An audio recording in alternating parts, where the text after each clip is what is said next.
Today on the Price, Sell, Paint podcast, we are joined by a guest that needs no introduction, the man, the myth, the legend, Nick Slavik himself. Stay tuned as we dive into some amazing topics with the PCA board chair, awesome entrepreneur, Nick Slavik. Let's get into it. Welcome to Price, Sell, Paint, the go-to podcast for painting contractors and sales professionals in the painting industry. Hosted by industry experts Jon Bryant and Michael Murray. This podcast is proudly powered by PaintScout, your partner in painting success. Hey everyone, welcome back to another episode of Price, Sell, Paint. Jon and I are really excited. We've got a special guest, guy you've probably never heard of before, especially if you're in the painting industry. So we're going to ask him to introduce himself. For most of you, it's probably the first time. Nick Slavik is joining us. Nick, who the heck are you? Tell us about yourself here. Oh boy, I am a father of 4 kids. I got 2 dogs. I really love plants and animals and outside stuff, lakes and rivers. I also happen to be a 32-year master craftsperson in this industry. I own a painting and restoration company for the last 16 years. It's an outlier in forms of its sort of things we do inside and size. I am the Ask a Painter live guy. I travel the country giving master's classes. I have a weekly live show. And also, I am your humble board chair of the PCA, the Painting Contractors Association, a 140-year-old nonprofit that shares in the core values that I know you guys have and the mission that you guys do devote your lives to, which is improving this industry and the lots of the lives of people who are in it. So, yeah. I could go on and on, busy. But that's enough to fill my week for now. Nick, we asked for an introduction, not your dating profile. Oh my God. Oh, hey. 5'9", normal average white dude from the Midwest, just that guy. So, yeah. There might be some hunting photos in that profile. Lots of hunting photos. I hold a fish up. That's about all you get. So. Military background, just Oh, forgot about that stuff too. Yeah, there's some other stuff I did back in a previous life. That was, like my kids like to say, that was back from the late 1900s. So. That's right. Totally. I heard that recently. People are calling the 1990s the late 1900s. The late 1900s. My kids equate the time between the Revolutionary War and the time that the last Woodstock was in 99 as about the same time period in history. So it's basically, there's the before the iPhone and after the iPhone, and that's kind of all it is. Before Snapchat. Oh my goodness. My first car had a 1 horsepower. It was just a horse. Just a horse. That's awesome. I love it. Well, I don't think any of us can say we don't have time for that after hearing Nick's introduction. So I love it. Absolutely not. So you've been the PCA board chair for how long? Year or 2? I think we're going on a year and a half now. So, and we're bumping it up against some eligibility things. And I may be eligible. I believe I'm eligible for another year after this. And I'm actually privately speaking to every single person on the board to see if it's most appropriate for me to lobby again for another or to hand it off to somebody else. Because that's the ethos of that is do your time, but don't stand in the way of somebody else. Gotcha. That's good. Gotcha. Yeah. Well, we're excited to chat about PCA. Jon and I are big proponents. We love coming to the expo and, being a part of everything that's going on. I think we'll get to that. But Jon, do you want to kick us off and maybe talk a little bit about what's going on at Nick's painting company? Yeah, absolutely. I think, I have a lot of questions. Obviously, Nick, I tune in, Ask a Painter. I listen to all this stuff. When I was first starting, that was great content for me. So I'm always very curious to know what you're doing. But I know that you've just brought on a new sales rep, and here at Price Sell Paint, we love sales. So I want to talk to you a bit about that. I think anytime that we do something again, every time it's a new person, new things come to light. What's on your mind? What are you learning? Maybe walk us through a few things, maybe sticking points, stuff like that. Yeah. So, you guys can drag me into the ultra technical, ultra nerdy stuff wherever you want. I will try to stay 3 steps back from it and just give some really big business owner, macro human stuff for now. So what's really interesting for me is it's amazing how much success is determined by setting proper expectations. So when you think about even what the job description is, what the comp plan is, what the incentives are, what's the interval of incentives, what is the size of it, what's the total comp plan, how do you set up a time blocking during the day. And then you get into, the next level of success ratio, average job size, weekly sales, things like that. Those are like the easy stuff, but just everything outside of that, like delivering estimates on site, uniform and appearance. It's when you put all that together, there's so many ways that can go sideways and set an otherwise good human up to fail. For sure. So talk a little bit about some of those expectations. What do you first of all, I guess maybe how many sales reps are currently working in your company now that you have Two. this new one? And we've had two for probably, I don't know, 4 or 5 years, give or take. Cool. Yeah, we're pretty similar. I know, John, I think you're fairly similar at your painting companies, growing a I little think bit beyond that now. yeah, we got 5 now, so a little bit beyond that. Last few years though, I mean, you guys have been in that 2-3, would you 2, say? 3, yeah, 2, 3 of, pretty big numbers. Yep. Yeah. But that's, I mean, they're like 3, 4, 5 million kind of areas. So, Yep. you get used to that a little bit, but someone new, like expectations, Nick, what do you see kind of as they come in, and what are indicators for you that they're having success? Yeah. So there's like a million things going off like fireworks in my head right now. But number one is like the ethos of like, it's pretty simple, right? Do these estimates, sell some jobs so we can keep this company going. But how you set that up, how you think about it, how you act towards it, your level of assertiveness, nervousness, empathy as a boss can set that. So really the ethos, that 3 steps back thing, is the ethos of estimating in my company is high velocity repetitions, as many as we can do, micro bursts of professionalism, make it easy for the client in and out. As opposed to, I'm going to do 5 estimates this week. I'm going to spend 6 hours on each one. I'm going to learn the people's kids' names. I love that. And that's how I wanted this all to work. Turns out people don't need a painter until they need one. And then when they need one, they want to make their life easy, right? Mhm. Just like they need a plumber or an electrician. So we've, before, like you talk about setting expectations, the ethos is, if you give me a choice between 2 hours with one client or one more estimate a week, I will tell you one more estimate a week, because so little is up to us. So when you bring in a new estimator or a sales rep and you start talking about this, you can set the tone by saying, we want to be relational, we want to be personable, we want to be trustworthy, but for 1 hour. After that, we see diminishing returns. So it really is, I need 18 to 20 estimates a week out of each one of my people. There's many other companies that set it up 10 to 12, and that's just fine. Our ethos is that. It's amazing that if I were to say, oh, you'll barely get 10 done in a week, you'll barely get 10 done, it's so hard, it takes so much effort, magically they'll barely get 10 done. If you look them in the face and say, 18 is a minimum, you got this, you got a whole support team, here's the process, here's your training, magically they can do 18.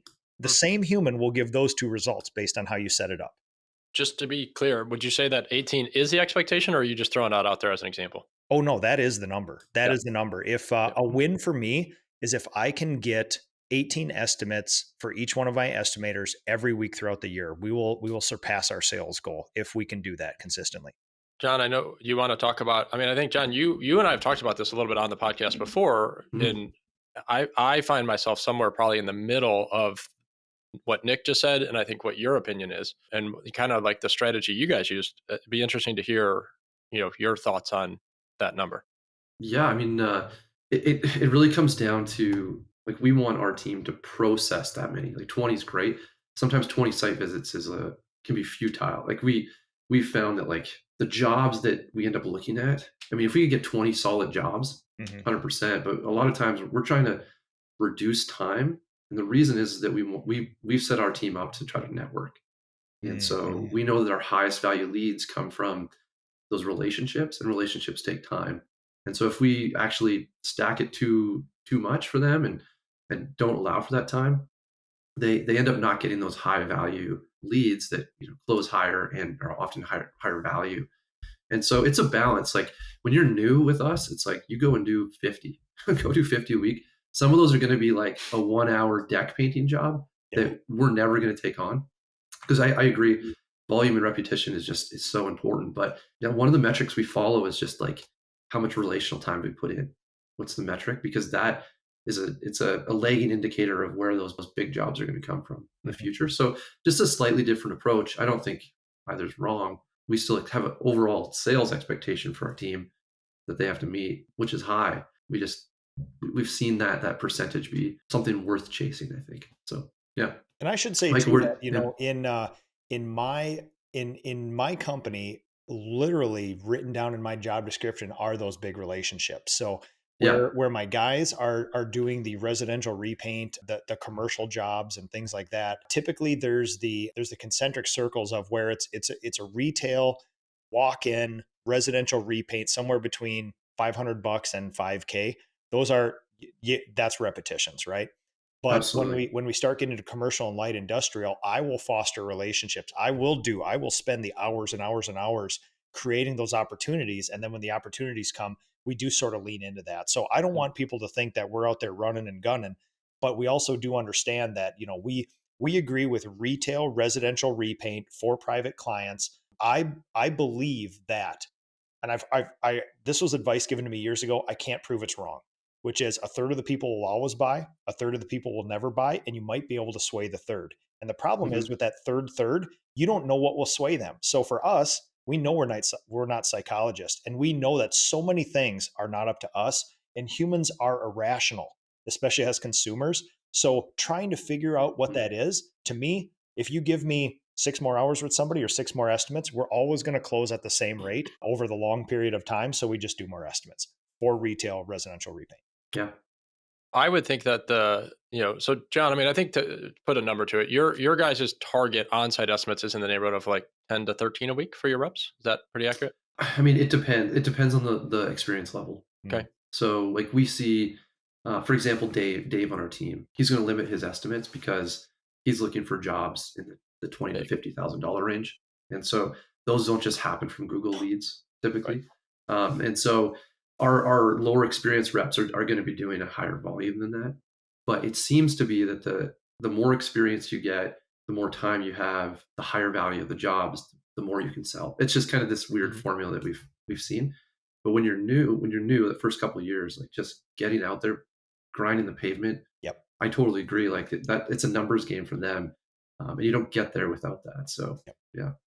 And I think like some of where like the argument or the differences are is going to be things like follow-up time. It's going to be Mhm. things like, maybe pre-visit time, whether we're calling a customer before we get to their house to, set up that appointment better. And I think some of the ways that, somebody listening might like see these numbers play out is in that like win percentage, sales success rate, what, we're trying to call close percentage. We've talked about it on the podcast.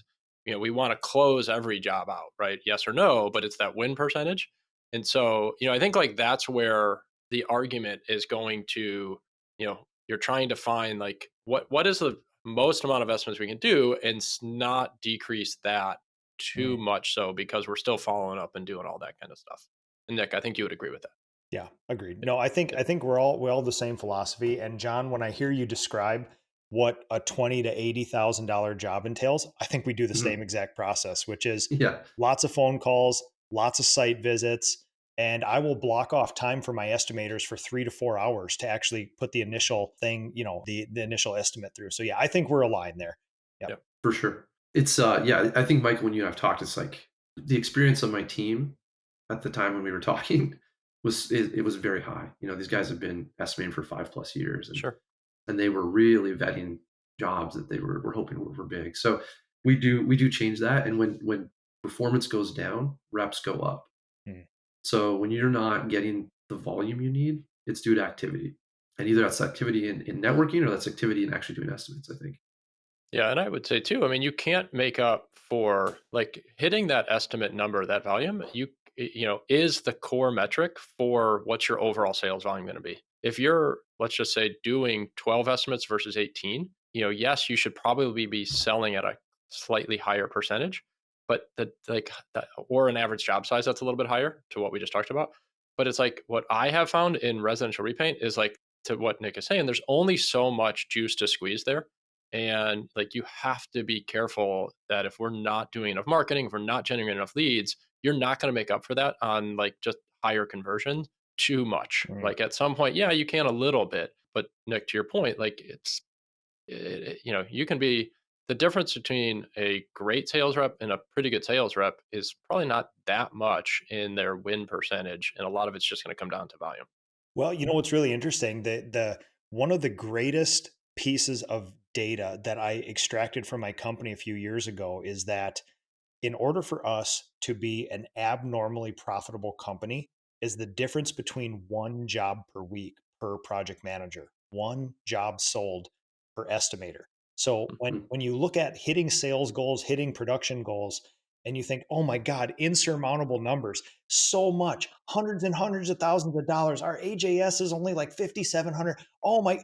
And when you break it down, if every single one of my estimators sold one more project a week and one of my project managers produced one more project a week, we would be one of the most interesting, profitable companies in the United States. Mhm. That is not a Sure. big goal. Yeah. It's really interesting you say that because one of the, we'll talk about PCA here in a minute, but we were able to do this presentation about top reps and what they actually do and how they operate differently. The win percentage is one more job with like a week with a 1 or 2% higher win rate makes a difference in your yearly performance, like insane. And so if you're not doing everything you can at the point of sale to increase that win percentage and do that extra job a week, you're leaving so much money on the table. And I think that's the one point I try to make to everyone is like, how you're perceived. Like customers are irrational, totally agree. But there's ways to subconsciously influence trust, subconsciously influence the sales process, do these things, and it's going to mean so much more money. And so put the effort where it's needed and don't overlook that. So, man, I couldn't agree with you more. Sorry, that was a rant, but thank you. No, Thanks for making that I point. think we're completely aligned there. I think we're completely aligned, which is honestly like when watching your guys' presentation about the top reps, I know these people. And what from I know from them, honestly, it is probably the most unsatisfying reality and realization you can have, which is they do a whole bunch of unsexy, mundane, seemingly boring things Yep. consistently to the point where it's disgustingly consistent. Yep. It's just that drip every day. Sure. It's not they say a magic phrase and sell more. They don't Yeah. wear a Yeah. magic colored shirt. It's literally an exhausting amount of mundane things done very well consistently. Mhm.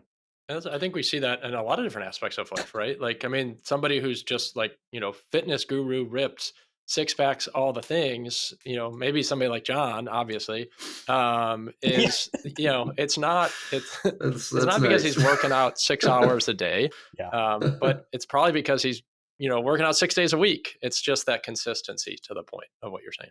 Yeah, I Yeah. agree. One Love it. thing that's interesting, like one quick point though, too, is that like when we introduced in PaintScout, we introduced the presentations, like those online presentations to represent your company on the estimate.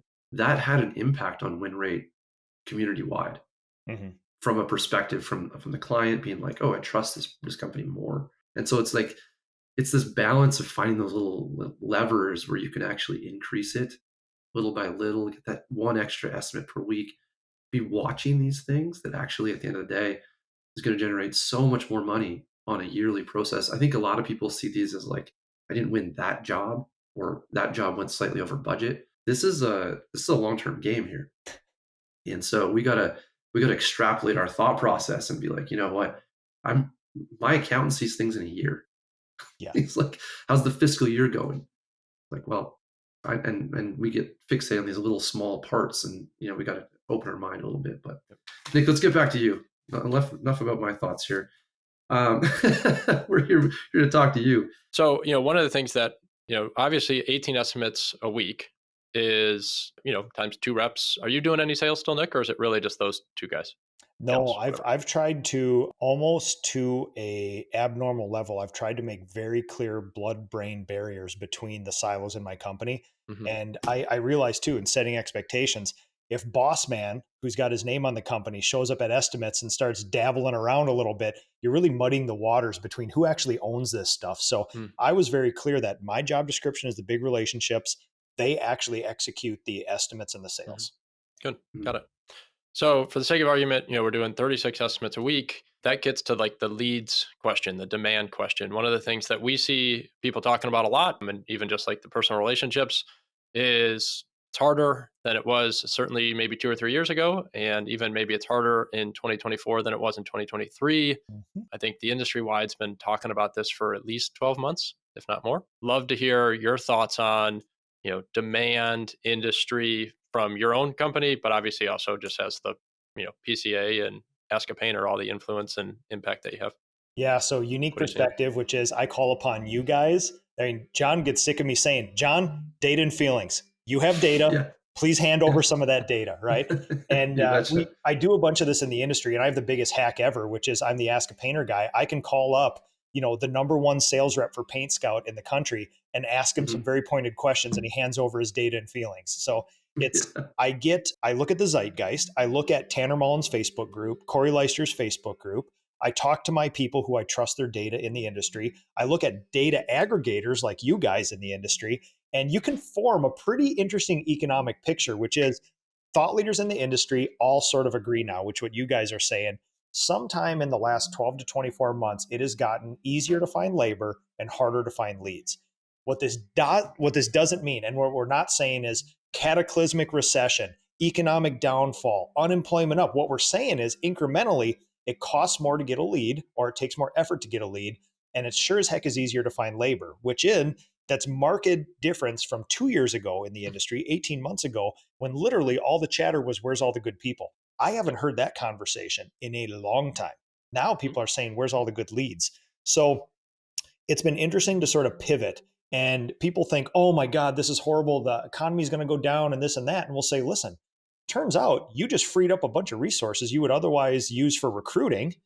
And now you just recruit clients instead of employees now. So the same time and money that it took to get labor is now freed up, and you just transfer it over to this area. So there's opportunities in every ups and downs, but I will agree with you guys, which is we're entering a period where, they say every 7 years there's going to be an economic up and down. It's been 15. And you throw in a little COVID, you throw in a little other stuff. And one last pit on the data too, because that's all feelings. I'm not a stock trader. I'm not an economist. I don't want people to think that I'm some prognosticator. I don't know what's going to happen. If I did, I'd make different decisions. But I will say that this year, our total number of leads were down. There's 7 asterisks at that, which is every year I do marketing experiments. We change the amount of estimates, all that other kind of weird stuff. So it's not a pure experiment. But I will say this, that our leads were down, and it got me super scared that it was out of our control. It's an externality. So I went back 1 year in data. And John, you were saying sometimes you can zoom into data and zoom out from data. 1 year ago didn't give me the answers I was looking for. It's like, well, leads were great last year. In fact, all-time high. You go back to 2022. Hey, another good year. You go back to 2021. Still kind of okay. I had to go back to 2019, pre-COVID times, to find out that my graph of leads coming into the company on a weekly basis matched exactly the gross domestic product output of the entire United States. So what you saw, and what was cool for me, is I found this gross domestic product graph. I zoomed out to 2007 when I started my business. And if you guys remember back then, cataclysmic downfall, Great Recession, high unemployment, housing crisis, things like that. And there was a drop in the gross domestic product, many points, and the entire country felt it. And then it went back up. And then, so there was pre-2007, there was 2008 and 9, all the way up to 2019, gross domestic product was the same, waffled around. COVID hit again, and we had a huge drop. Wasn't as deep as the drop as 2007 and 8, which is very interesting. And then guess what happened? It shot way high because money was raining down like confetti, PPP loans and everything else. And guess where it is right now? The exact level between 2009 and 2019 again, the leads again. So it depends how close you zoom in, how far you zoom out. My leads were down this year, asterisk, compared to what? Right. Compared to the last 3 to 4 years where we've had completely unique times. So I was getting a little scared. Now I go back and I say, well, leads are down now, but what I misappreciated was the last 3 to 4 years where we were getting 75 leads a week. We're now getting 45 again, back to normal. Right. Yeah. I think the word you just used, normal, is kind of my experience as well. I mean, our companies are about the same age, and John, I know you've been doing this a long time too, and it's just like, yes, like the 2020, like middle of 2020 till 2023, 2022 is just we're gonna look back on that the same way we look back at 2007 and 8, and like the opposite of just like, that was just an abnormally crazy time. Yeah, I don't think we understood how abnormal it was. And so what's even crazier to me, you go through these mental gymnastics and you realize, how do you even talk about this? Because the average lifespan of a painting business in the United States is 18 months. I have been in business at 10 times longer than the average painting company. There has been 2 entire generations of painting companies in the United States since COVID. Like, Yeah, crazy. there is no Yeah. continuity. How do you begin to take a long view and say, hey, who remembers the Great Recession of 2008? Like, most of these people were still in elementary school that are now running paint businesses out there. And so I say this not good or bad, but how could you ever have that perspective of what is good and what is bad if literally you've been in this industry for 18 months? You have only known COVID, champagne, confetti times, and now it's not that, and you think the world's falling. Turns out it's a great economy and things are still happening. Yeah, What's for sure. Nick, what's your reaction? Like, so when you see that, so leads are down, what's your reaction given, I imagine you're still trying to grow the business, Oh, right? yes. Yep. So what's your reaction when you see that? The pattern that okay, so reaction is different from the action I take. Reaction is data plus feelings. And the feeling is, oh man, I never blame externalities for my wins and losses. I always think, you know what, this is still in your control in the residential repaint industry. So first I go to that and I start being very, very interested in my actions, how I block out my time. Am I supporting my people? Are the systems in place? Are we reaching? Is my marketing good? Am I doing the basic things? Before you blame it on an election year, before you blame it on the war in Ukraine, before you blame it on interest rates, think, is your marketing rigorous? Are you doing what you need to do as a supportive human in your company? Right. And so I go down through all those things and I can kind of check the box in each of those. Needs improvement everywhere, but still good. In the end, you realize like, okay, times are different and we need to buckle down and see what these externalities are actually doing. And the externality is everybody's savings is dwindling, credit card debt is going up, and there's not a lot of free floating money going around. So that is the externality. And it could be consumer confidence as well too. So that was a long trailing thing. I don't know if I actually answered your question. You might have to center me. So control your emotions, I hear. Control your Ask an I question, which is like, what can I do? Yep. Versus blaming it on something else. Yep. But like tactically, what do you change anything? Do you start spending more money? What do you on tactics? What are you doing there? I feel very comfortable in saying this, which is over the last couple of years in my business, I have learned that shoveling cash at another human and expecting them to fix it for you is not a great strategy for large professional businesses, even smaller businesses. So what I've learned is that we are so good at what we do, we need to put forth more effort on our end. Leverage our money to have people do some things that would otherwise take up our time, but really we have to do our effort. So I've prepped myself very well for the last couple of years with these intense marketing experiments, tracking every lead, everywhere, every dollar, to know that 24 months ago, I started substituting more effort and less money. And sometimes more effort and more money in areas, and not just in one area, a diverse amount of areas. And I believe that's a good strategy for up times and down times.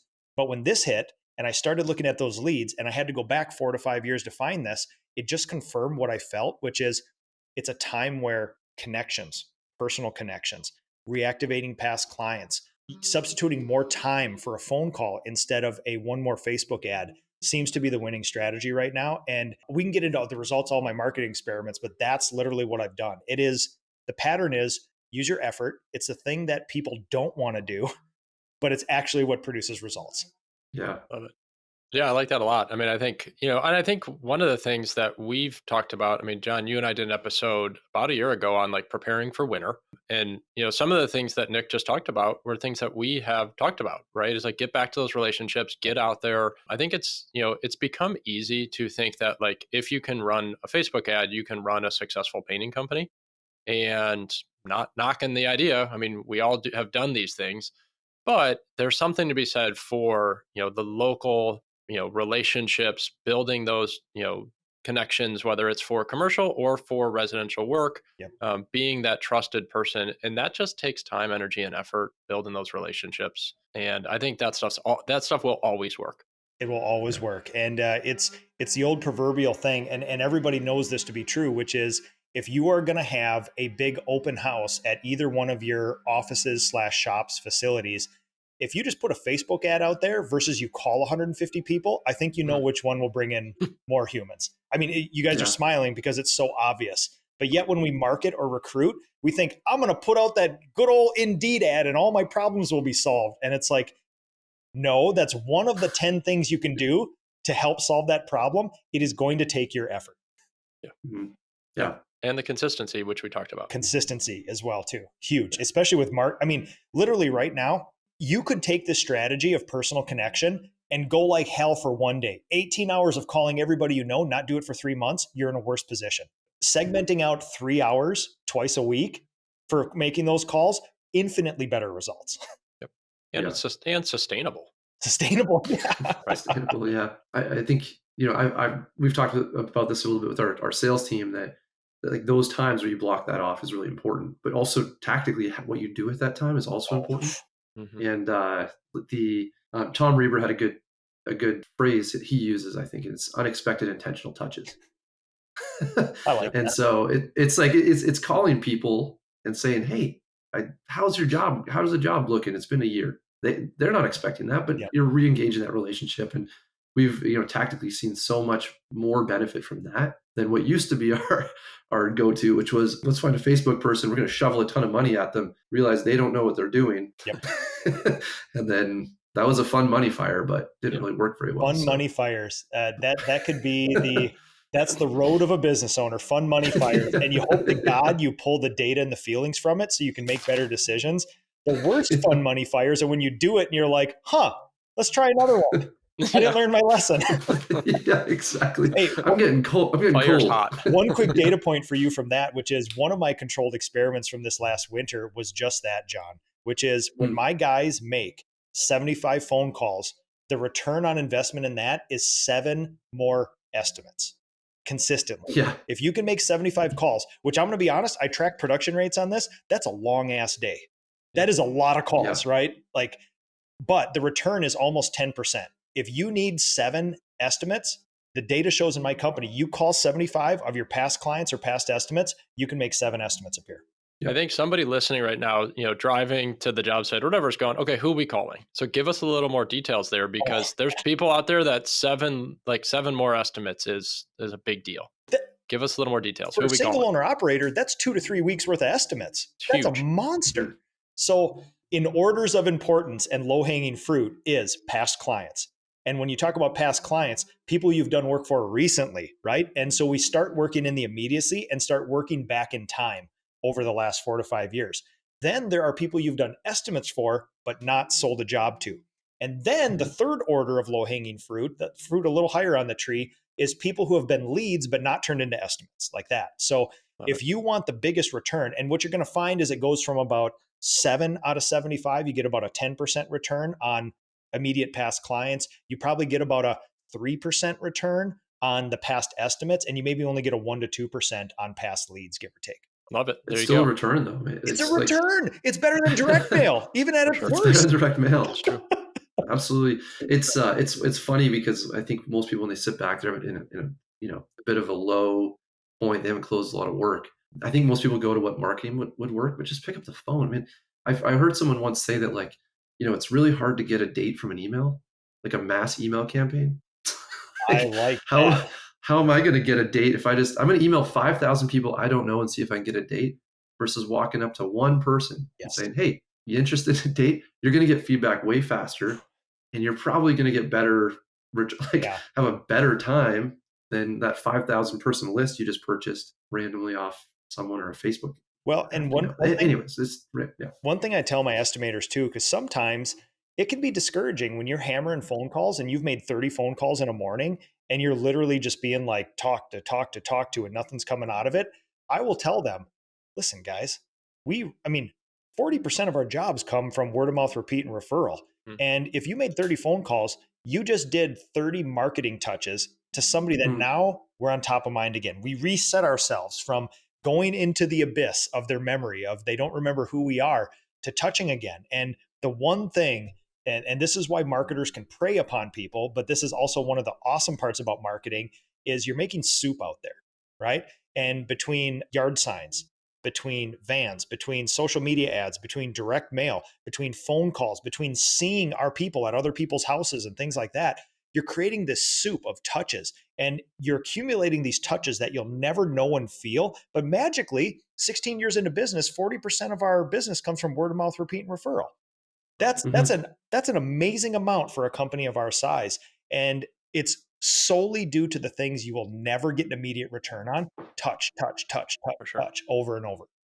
Yeah. Do I you, love it. Nick, one really quick follow-up question there. Do you have a metric of how long you think it takes for this stuff to start working for the return? Yeah, so there's obviously there's long play marketing and there's short play marketing. The coolest short play marketing is we've been doing a bunch of door hanger experiments with our humans walking. The production rates are wild. We can talk about those later, but we can do a few hundred door hangers in a day and track them on apps and see the leads come in immediately through the website from those neighborhoods.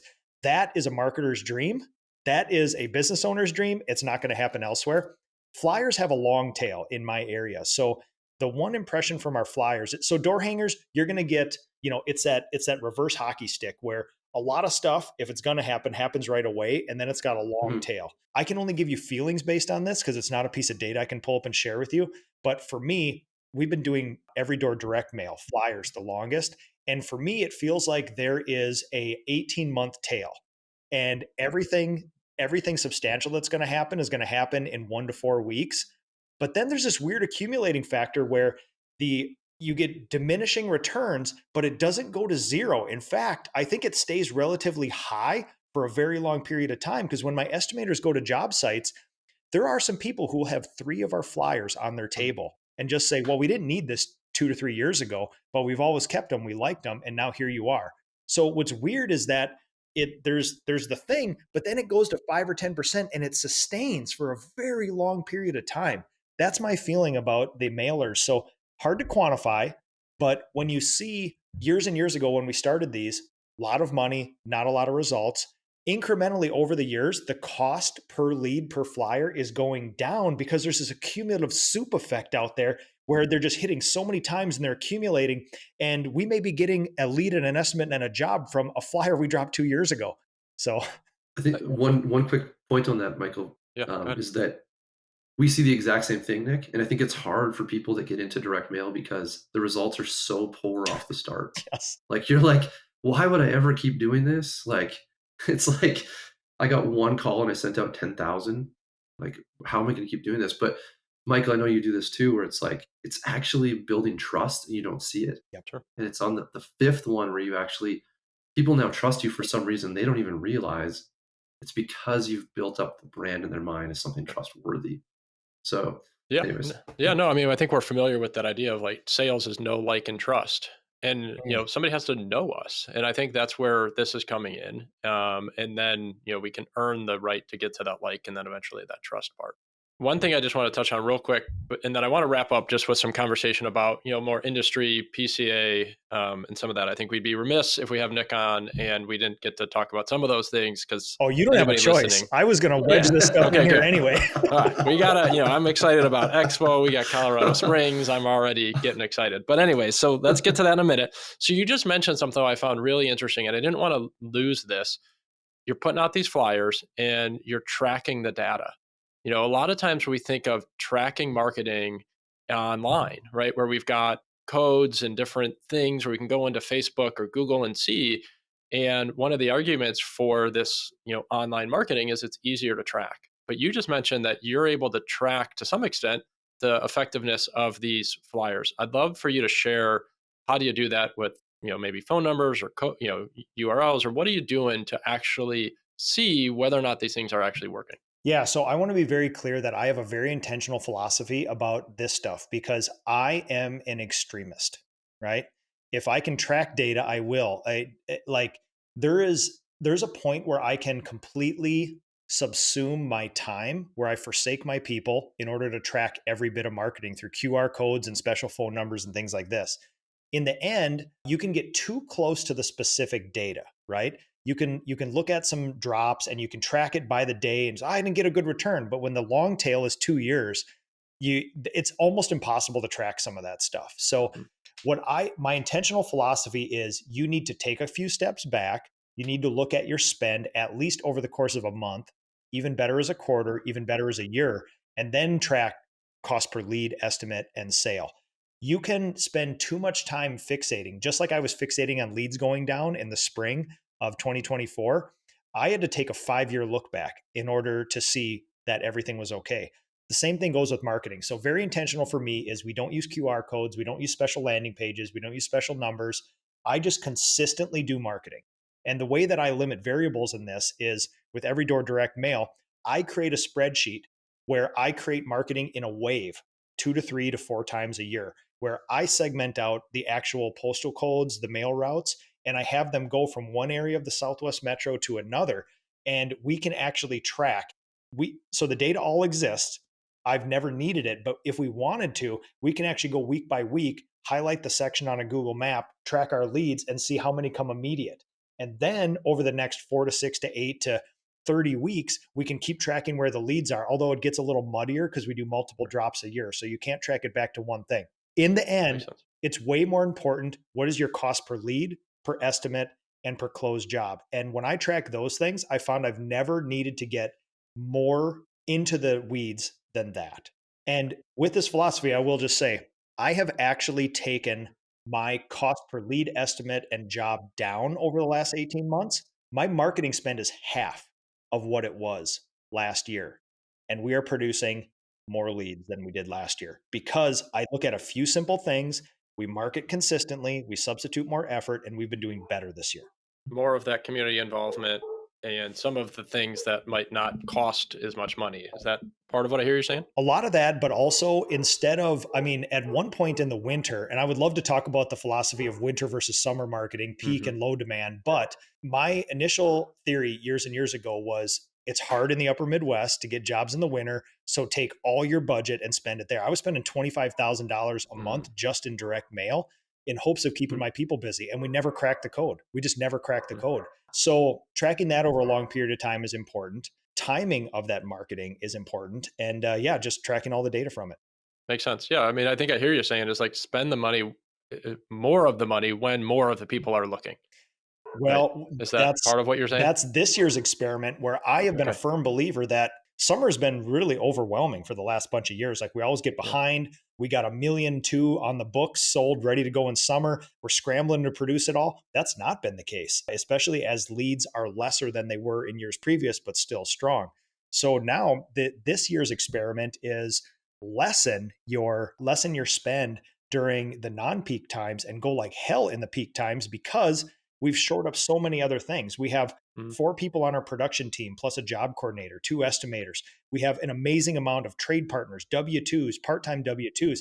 Right now, the biggest problem for us is we have more capacity than we can use because we've shorn that up over the last 5 years. So it's been I'm just putting together next year's plan for sales, production, and marketing. And it looks like I will probably do exactly opposite as this year, which is I'll take marketing down to about a bottom of 5% in the winter. And then I will ramp up to likely 10 to 12% in summer, knowing that our gross profit margins are way higher. And in the end, even though we're doubling, maybe 2.5 timesing our marketing in summer, our goal gross profit and net profit will still actually be higher in the summer because the jobs are just more profitable during that time. So tracking that data tells you that.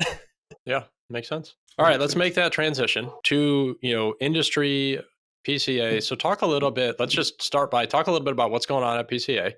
What are you guys talking about? What are you focused on? I'd love to hear maybe, talk a little bit about Expo and some of that kind of stuff. You got it. So boy, this is something that people know what to see. I'll give you a little personal insight, private insight to the board of directors at the PCA. We won't tell anybody. Nobody. So we won't tell anyone. Oh, no, it's just us, right? Just between us. Circle of trust, guys. Circle of trust. All right. Circle of trust. So over the last 8 to 10 years, there's been about 4 to 5 board chairs who have put in so much work that nobody will see to modernize this thing. The PCA was never bad, but it was in the late 90s, early 2000s, 2010s. It was still exactly the way it looked like post World War II.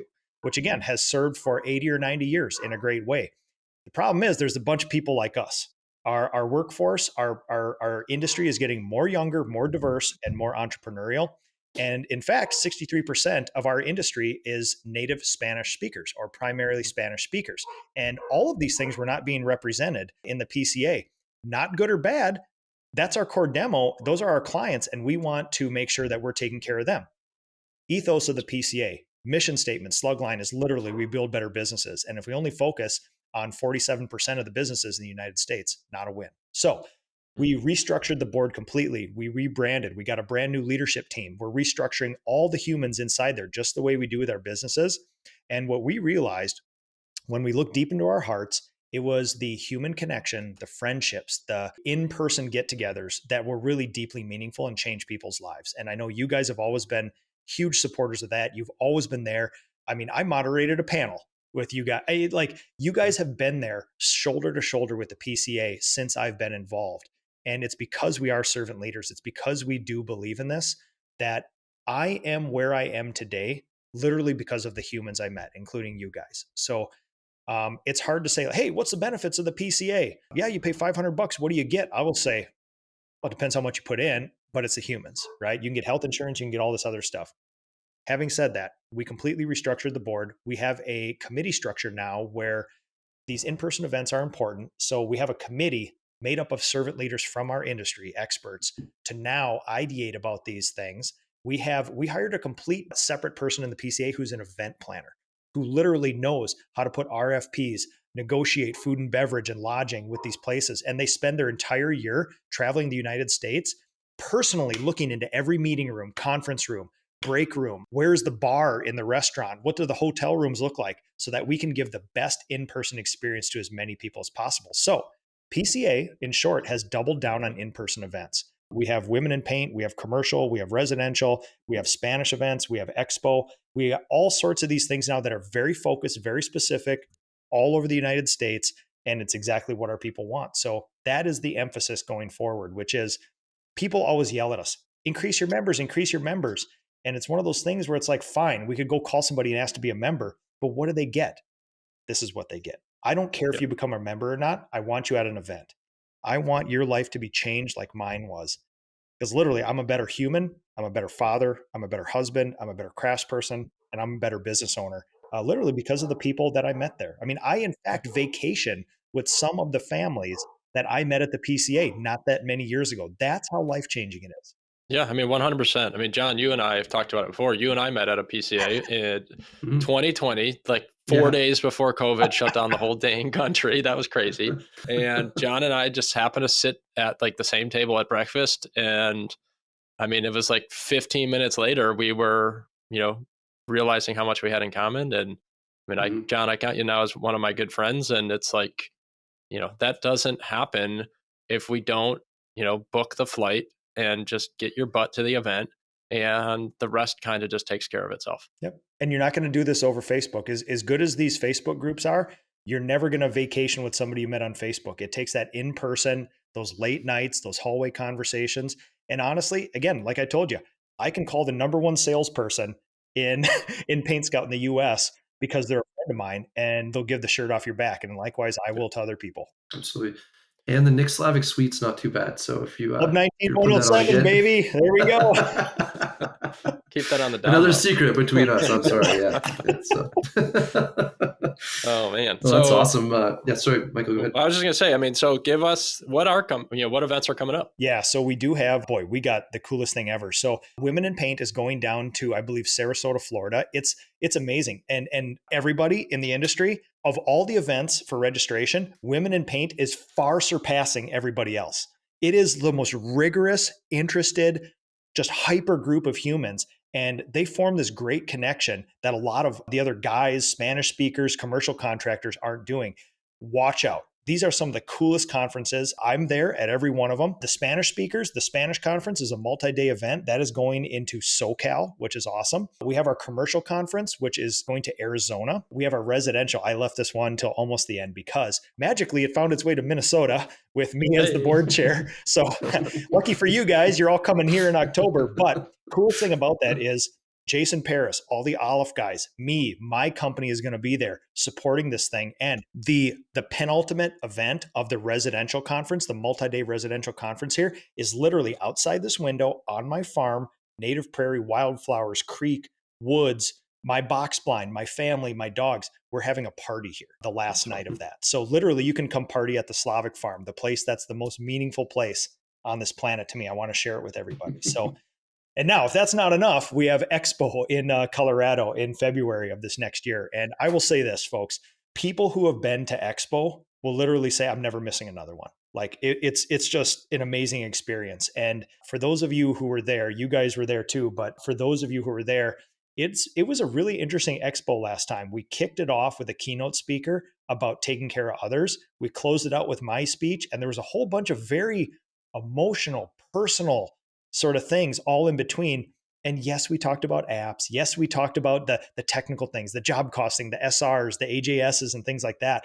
But the through line through that expo was like, those are infinitely solvable things. You just call Jon or Michael and you talk about AJS. The things that you can't solve with a phone call, you solve there in person, that interpersonal stuff. So I will say this, folks, you will never again have an opportunity to go to a 5-star historic estate resort like the Broadmoor again. Our event people at PCA, I don't know how the hell they did this. They negotiated, we're going to basically take over that entire thing. They negotiated a lower room rate and make it easier for people to get there than even in Orlando. So this is the promise to our people. We will give you the most unique experiences you will ever have. I dare you to come to one of these events and not have your life changed. If you go to an event and your life's not changed, you personally call me and we got things to discuss. Yeah, for sure. That's Yeah, how much come I find believe us in it. Yeah, I because love it. yeah, for sure. I love it. I'll be there. When is the residential forum in Minnesota? October, I believe. Okay. Yep. And there's a link on the PCA's website. Registration is open for all these. If you type in PCA Paint Events, it'll take you right there and get you set up. I registered my entire team. I think we're bringing 6-7 people to the residential thing. So yeah. Wow. Nice. I think just to kind of wrap up, one of the things that we talked about just briefly before starting the recording is maybe like the future of the painting industry. And you said it before, if we could predict the future, I don't know, go work on Wall Street and become billionaires or I don't know, whatever, right? And so nobody can do that. But, one of the things I think that there's been conversations online and at these events is about maybe industry consolidation. Yep. Private equity. What's the future of the painting industry? We've got you here. I'd love to hear your thoughts on, some of those types of topics. Yeah. Again, hack in the industry is me and Jason Paris are best friends. We travel the country together. All we do is ideate about this stuff. And Jason and the Olive guys were kind of the first ones to be very vocal and out front with a potential ideation about consolidation of the industry. So the thinking is 99% of all painting businesses are single owner operators. There's not enough professionals to go around. There's a super high demand, which lowers the standard for everything. You can get by with mediocre business skills and still have work.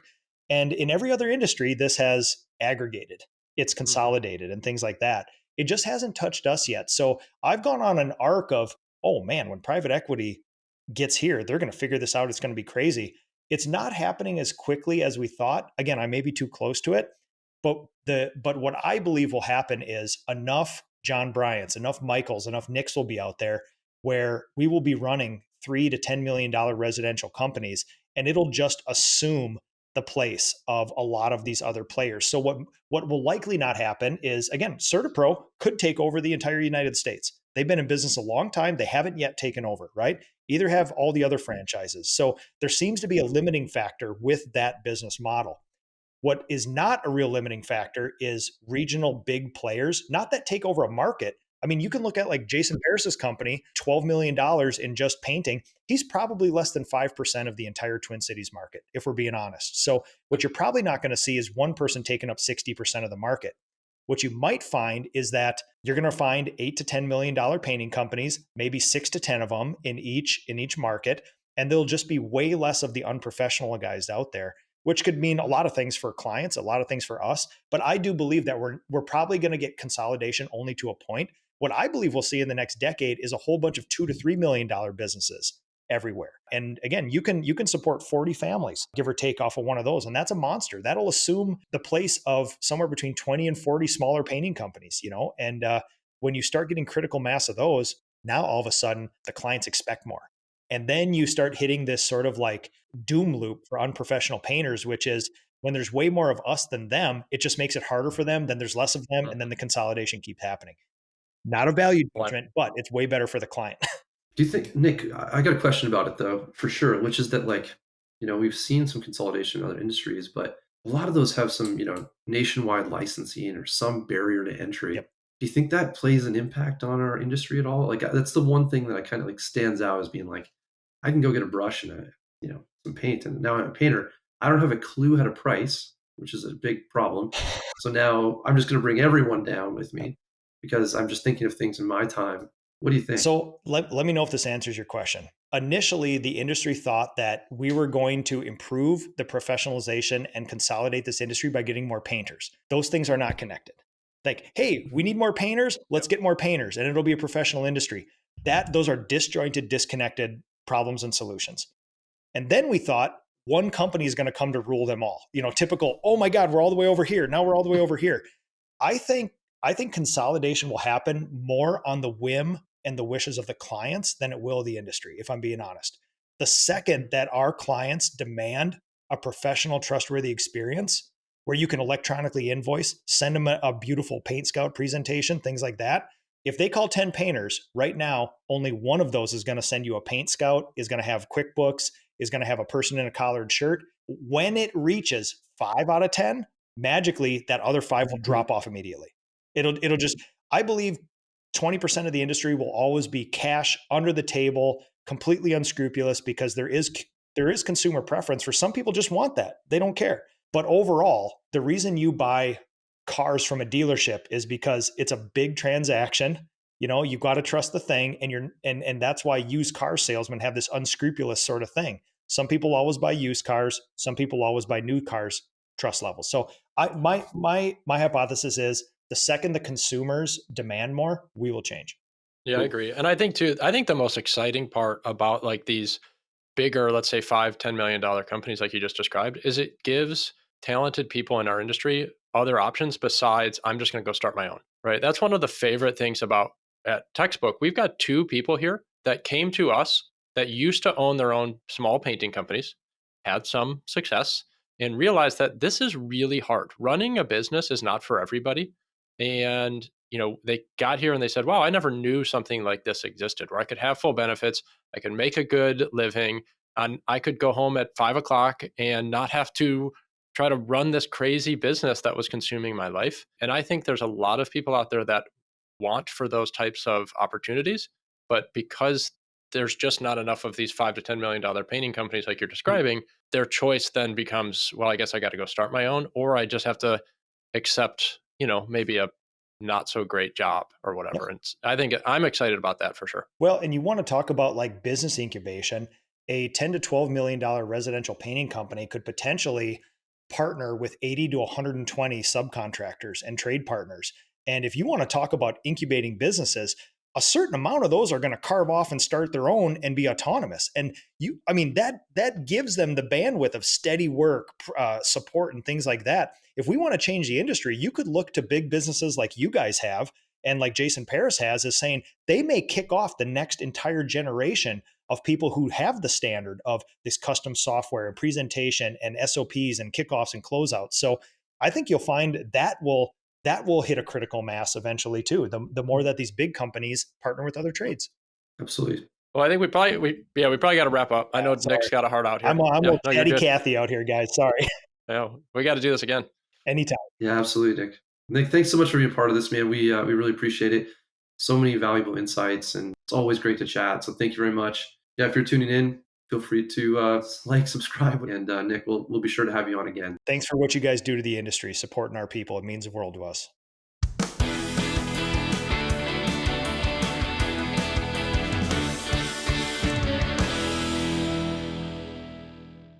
This podcast is proudly powered by PaintScout, your partner in painting success.